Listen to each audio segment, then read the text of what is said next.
about Bioshock Infinite, and I think most importantly, we're here to talk about the new big bad enemy that is in this game. This is going to replace the big daddies that you know and love. This is something that is far more interesting, I think, than a big daddy because it has a real impact on the story. So we're joined by Ken Levine, who is the creative director over at Irrational Games. Ken, thanks for coming on. Glad to be here, Hillary.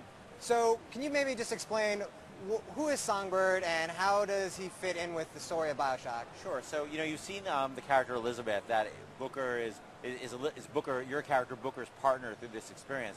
Well, you busted Elizabeth out of this tower that she was trapped in since she was a little girl, since she was around 5 years old. And in that tower, her only friend, her only companion, and her jailer was this thing called the Songbird, this giant, like 20-foot tall bird-like creature. And they have a complicated relationship, and I think if you've ever known people who've been in a sort of like an abusive relationship, they can get very, very, very complicated. And this is the thing that brought her food, that brought her books, but also kept her there for her whole life. And all Elizabeth wants is to be out in the world. What does any young person want? They want to fulfill their destiny. They want to control their destiny. And the Songbird's mission in life now is to get her back to the tower and get her away from Booker.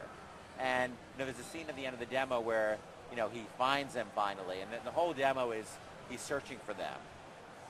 And you start to learn more about the kind of strange dynamic in this relationship. I think part of the power of the demo really is that early on, Elizabeth tells Booker that, if anything should happen, and Songbird could get her away, she'd rather die than go back to her prison. And then maybe if you can explain, since we can't show the demo, maybe explain kind of what happens at the end of the demo to really kind of show this kind of sacrifice she makes. Well, spoiler alert for people who want to watch a demo. This is, we're sort of going to talk about some of the things that are in there and some of the surprises. But, basically the demo for me is about sacrifice. This part of the story, because this is actually part of the game. It's actually a portion of the game, an early version of a portion of the game, like around a third of the way through. An important part of any relationship, forming relationship, is people do things for each other, they sacrifice for each other, and I think that's the theme of this demo. Is you learn that the last thing Elizabeth would ever want to happen to her, she'd rather die, is to go back to the tower. And the demo tells the story of, in order to protect Booker, what she'll do for him, the last thing she wants to do. And what's interesting, I think, when the Songbird finally appears, is he's almost like a jealous ex-boyfriend. He's not just this 30-foot tall bird creature, which is what he is.